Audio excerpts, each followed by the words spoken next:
Halo, assalamualaikum warahmatullahi wabarakatuh. Masih dengan channel YouTube saya ya, Aulia Salsa Action.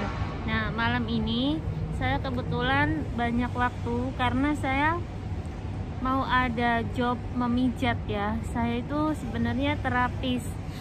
Saya itu terapis, Pak. Saya menerima panggilan untuk orang yang membutuhkan pertolongan karena dia sakit atau pegel atau capek-capek. Saya bisa memijat, teman-teman. Jadi sekarang jadwal saya memijat itu jam 8.45, tapi sekarang masih jam 8.13 ya, masih jam 8.13. Jadi masih ada setengah jam lagi aku punya waktu untuk ya nunggu di sini. Ini saya lagi ada di taman, tepatnya sekarang saya di Makau, daerah mana tadi saya naik bis nomor 3 ya.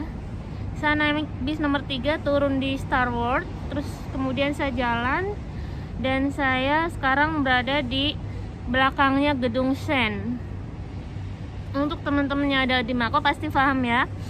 Jadi aku sekarang ada di dekatnya Star World, ada di dekatnya Gedung Sen. Jadi saya ada di tengah-tengah. Dan sekarang ada di taman tempat olahraga. Saya kenapa pakai masker karena di sini takut ada, karena aku kan orang baru di sini, takut ada security ya. Tapi nanti saya kalau misal sekitarnya aman, aku mau buka masker, mau sedikit pemanasan. Biasa aku tuh kalau kemana-mana pasti sukanya nyari taman.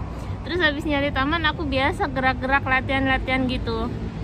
Aku dari kecil itu suka banget sama yang namanya bela diri, apapun itu. Jadi aku SMP itu aku udah ikut karate, BKC atau Bandung Karate Club ya. Terus saya SMA juga sama, saya ikut karate juga.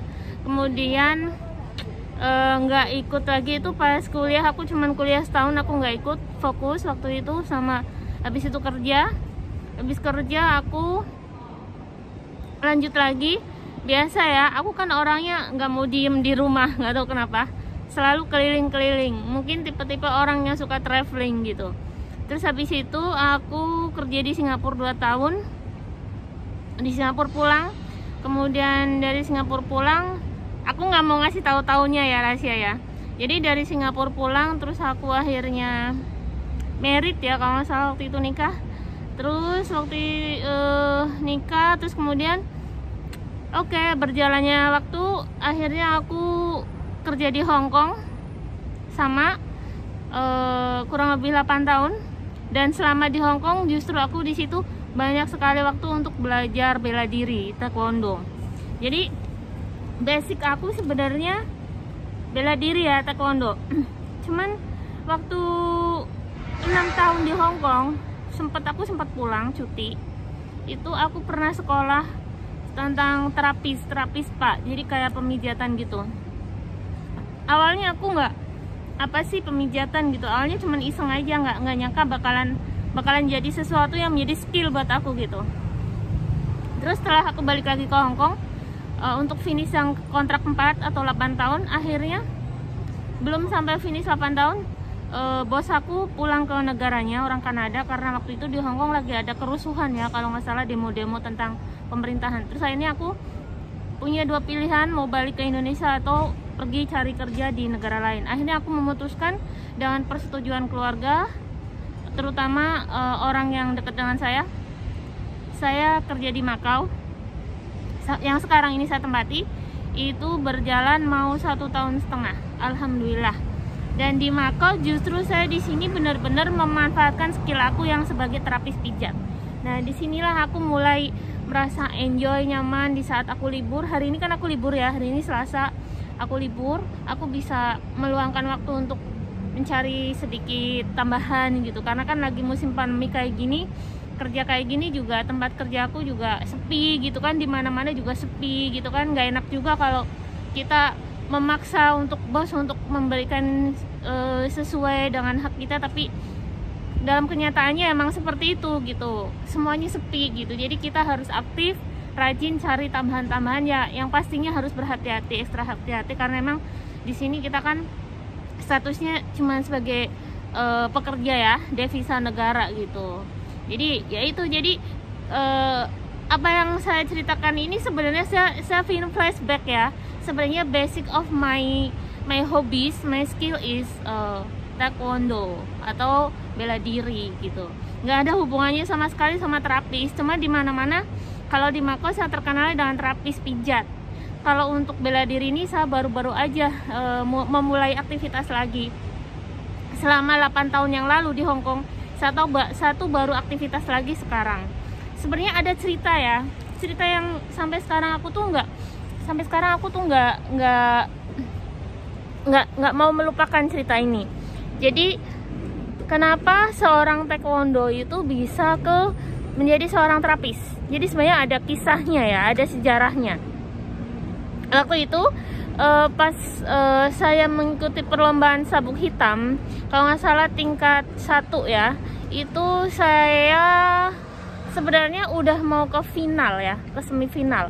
Itu waktu itu perlombaannya itu sparring competition atau kyorugi ya, atau yang disebut dengan kyorugi bahasa taekwondonya. Nah di situ aku mengalami cedera di saat mau mempertahankan dari serangan musuh gitu ya. Musuh kan terus menghantam pakai tendangan. Satu sampai mentok ke sudut. Jadi kaki saya yang belakang itu keluar dari matras. Terus akhirnya berusaha aku mau berbalik dengan pukulan back kick atau tendangan dari belakang. Tapi kaki saya udah terlanjur melampaui matras dan akhirnya terkilir. Itu kaki kiri ya. Kaki kiri saya terkilir, akhirnya saya tersungkur, jatuh, dan saya juga nggak nyadar sama sekali kalau kaki saya tuh udah bengkak segede gajah gitu, segede kaki gajah gitu. Bagian ankle-nya, bagian pergelangan kakinya udah segede gajah gitu.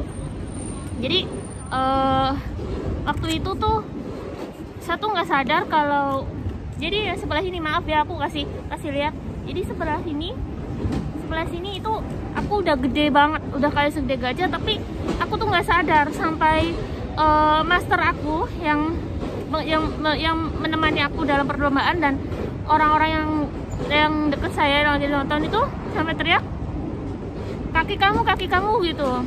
Sedangkan saya masih duduk, masih bengong gitu. Sampai akhirnya disadarkan oleh juri, suruh bangun gitu. Mau give up, mau menyerah atau mau bangun. Akhirnya dengan sekuat tenaga aku mau bangun. Aku nggak mau give up, aku tinggal selangkah lagi menuju ke final gitu.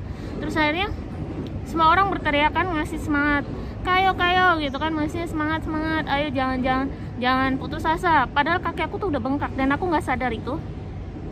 Terus akhirnya aku ada rasa kayak ada nyeri gitu. Terus akhirnya aku bangun, aku benar-benar bangun, berusaha bangun, dan belum sampai berdiri, kaki yang satu udah mau berdiri, ternyata aku jatuh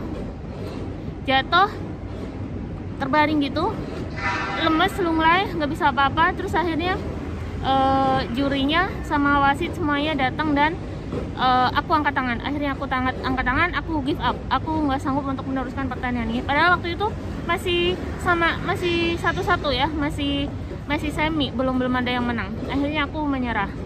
Nah disitulah awal mula aku mulai tahu apa itu artinya terapis pijat gitu. Akhirnya saya dibawa ke hospital, dibawa ke rumah sakit, dicek, di ronsen segala macam, dikasih obat, terus digip juga. Waktu itu saya posisi masih sebagai seorang TKW atau pekerja rumah tangga, dan bos saya alhamdulillah punya asuransi buat saya untuk berobat. Jadi saya nggak mengeluarkan uang sepeser pun dan bos saya nggak mengeluarkan uang sepeser pun. Selama 3 bulan saya harus bed rest, saya harus istirahat, saya nggak kerja, saya turun juga pelan-pelan, saya makan cuman seadanya, saya turun cuma ke toilet. Jadi saya selalu ada di kamar saya, dan bos saya itu sangat memahami kondisi saya waktu itu. Saya sempat bilang mau pulang, cuman bos saya tidak mengizinkan karena emang saya masih sakit. Terus akhirnya saya dapat kabar dari bos kalau ada seorang terapis dari Cina ya, nggak tahu Cina sebelah mana, itu ada seorang terapis itu di daerah Hong Kong, dia membuka praktek. Akhirnya bos saya membawa saya ke sana, dan di sana alhamdulillah saya dapat pengobatan yang luar biasa dari seorang terapis itu. Dan dia sangat profesional. Dan mau tahu kenapa seorang terapis itu memberikan gratis ke saya, nggak bayar? Karena setelah kita cerita ya, curhat, seorang terapis itu kan tanya, kamu kenapa nak, kamu kok kakinya seperti ini gitu, kok aneh gitu. Terus aku bilang, aku sedang mengikuti perlombaan taekwondo untuk sabuk hitam. Aku udah mau semifinal tapi aku terpojok dan aku terkilir kakiku. Oh gitu, kamu tahu nggak nak, kalau aku tuh dulu sebenarnya sama kayak seperti kamu. Dulu tuh aku udah tarafnya master dan ada perlombaan antara master, dan saya kecelakaan di pergelangan kaki. Akhirnya saya mundur dari taekwondo, tapi saya membuka tempat untuk pelatihan taekwondo, dan sekarang saya seriusin di bidang saya, yaitu kedokteran, dan dia mengambil terapis. Nah disitulah perkenalan kita bermulai gitu ya. Jadi saya diobati oleh si terapis itu sampai sembuh, dan kemudian beliau mengizinkan saya untuk belajar di situ setiap kali aku libur untuk mengetahui ilmu-ilmu tentang terapis. Karena apa? Kita itu kalau udah satu bidang, ibaratnya kayak bapak itu kan seorang taekwondo, aku seorang taekwondo, kita tuh kayak sehati gitu. Makanya padahal kalau misal aku berobat di situ, aku bukan siapa-siapa, aku bukan seorang taekwondo, mungkin bayarnya mahal banget. Ada yang bilang sekali terapi itu sampai 300-400 Hong Kong dolar ya, itu sekitaran 600.000 rupiah. Itu aku selama kurang lebih 2 bulan itu gratis. Jadi alhamdulillah dari perkenalan itu sama bapak terapis itu yang orang Cina, akhirnya saya mengenal apa itu arti dari terapis pijat gitu. Dan dari situlah saya punya tekatan niat untuk pulang ke Indonesia untuk belajar di Indonesia. Dan kebetulan waktu itu aku ikut suatu kegiatan tentang terapi di namanya itu Latifah Home and Baby Spa. Kalau nggak salah itu ada di Jakarta ya, banyak sih cabangnya, cuman aku ikut yang di Jakarta itu waktu itu. Aku juga belajar di Alena House Beauty Spa, jadi aku punya 2 tempat untuk belajar, di Latifah Mom and Baby Spa sama di Alena House Beauty Spa. Dua-duanya masih satu ini ya, masih satu tujuan gitu tentang terapis. Jadi di situ aku sekolah dan aku juga alhamdulillah mendapat sertifikat. Makanya sekarang sebenarnya nggak ada hubungannya antara bela diri taekwondo dan terapis, tapi justru dari cerita awal-awalnya itu gimana, jadi bisa terhubung gitu. Terus sekarang enaknya itu apa? Kalau aku latihan, terus aku merasa capek, merasa ada sesuatu yang aneh dari otot-otot atau pergelangan kaki, itu aku langsung tahu caranya gimana ngobatinya. Jadi aku pijit-pijit sendiri, aku pijit di bagian titik-titik refleksiologi di area yang sakit gitu. Jadi untuk teman-teman semua jangan pernah menyepelekan sebuah skill gitu. Jadi dulu kan aku apa sih itu pijat gitu kan. Dulu kan masa sih jadi tukang pijat gitu. Jangan pernah menyepelekan itu. Justru kadang skill yang seperti itu tuh yang jarang orang miliki, dan itu sangat membantu perekonomian yang kita yang lagi seperti ini. Di mana-mana sekarang tukang pijit itu dicari, dan itu nggak murah ya sebenarnya. Banyak orang berpikir, satu jam pijit segini, iya boleh nggak kurang? Tahu nggak, tukang pijat itu hanya ya emang bermodalkan cuma tenaga, tapi tukang pijat juga kan butuh ngafalin semua tentang organ-organ tubuh, titik-titik sarafnya, refleksiologinya. Jadi emang tukang pijit cuma bermodalkan tenaga gitu, tapi ya di balik semua itu tuh ada suatu pengorbanan yang semua orang nggak paham. Oke teman-teman, jadi itu kisah tentang aku, tentang seorang bela diri taekwondo dan terapis pijat spa. Oke, stay tune terus bersama my YouTube channel Atika Aulia. Atika itu namaku ya, maaf. Bersama Aulia Salsa Action. Nama YouTube aku itu Aulia Salsa Action ya. Maaf tadi saya salah sebut. Jadi saya pengen share ke depannya bagaimana menjadi seorang taekwondo yang baik dan bagaimana menjadi seorang terapis yang baik. Ikuti terus channel aku ya teman-teman. Oke, bye. Assalamualaikum warahmatullahi wabarakatuh. Ini ya